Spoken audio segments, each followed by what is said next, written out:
శ్రీమాత్రే నమః. శ్రీ గురుభ్యో నమః. ధనుసు రాశి వారికి ఆగస్టు నెలలో శుభాశుభ ఫలితాలు ఎలా ఉన్నాయో ఒకసారి గమనిద్దామండి. ముందుగా మన ఛానల్ని లైక్, షేర్, సబ్స్క్రైబ్ చేసుకోగలరు. ఈ రాశి వారికి ఈ నెలలో అంతా శుభ ఫలితాలుగా ఉన్నాయని చెప్పుకోవచ్చు. అదేవిధంగా వృత్తి వ్యాపార విస్తరణకు భాగస్వాముల యొక్క సహాయ సహకారాలు కూడా అందుతాయని చెప్పుకోవచ్చు. అదేవిధంగా సోదరుల మధ్య ఉన్నటువంటి స్థిరాస్తి వివాదాలు కూడా ఈ నెలలో పరిష్కారం చేసుకునే అవకాశాలు కనిపిస్తున్నాయి. ఎవరి దగ్గర అయినటువంటి మీకు రావాల్సినటువంటి సొమ్ము ఏదైనా ఉన్నా కూడా సకాలంలో ఆ యొక్క సొమ్మును కైవశం చేసుకునే అవకాశాలు కూడా కనిపిస్తున్నాయి. ఏదైనా కూడా దీర్ఘకాలిక రుణ బాధలతో నుండి ఈ నెలలో ఉపశమనం కూడా లభిస్తుందన్నమాట.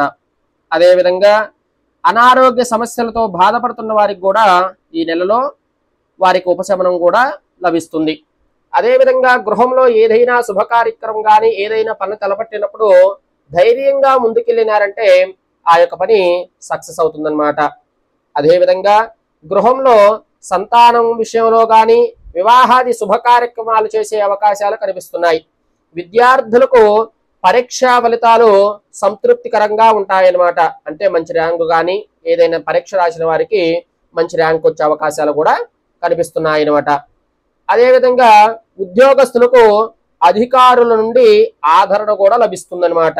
ఉద్యోగం చేసే వాళ్ళు ఎవరున్నా కూడా ఈ నెలలో ఆదరణ మంచి ఫలితాలు లభిస్తాయి అన్నమాట. అదేవిధంగా భూ సంబంధించినటువంటి క్రయ విక్రయాలలో లాభాలు అందుకుంటారు.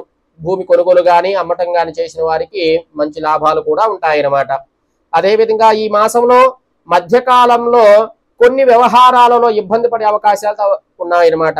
కనుక కొంత జాగ్రత్త వహించండి. అదేవిధంగా రుణదాతల ఒత్తిడి పెరుగుతుందన్నమాట. ఈ మాసంలో మధ్యలో రుణదాతలు ఎవరైనా మీరు అప్పు తీసుకున్న వారి దగ్గర నుంచి కొంత ఒత్తిడి పెరిగి ఇబ్బంది పెట్టే అవకాశాలు కూడా కనిపిస్తున్నాయి. కనుక ఈ మాసంలో అలాంటి బాధలన్నీ తొలగిపోవాలంటే వెంకటేశ్వర స్వామికి ఆరాధన చేయడం కానీ ప్రతి శనివారం కూడా వెంకటేశ్వర స్వామికి తులసిమాలతో స్వామివారికి అర్చన చేయించుకోవటం వల్ల ఈ రాశి వారికి ఉన్నటువంటి కొద్దిపాటి సమస్యలు ఏమున్నా కూడా తొలగిపోయి అంతా శుభం చేకూరుతుందని చెప్పుకోవచ్చు అన్నమాట ధనుసు రాశి వారికి.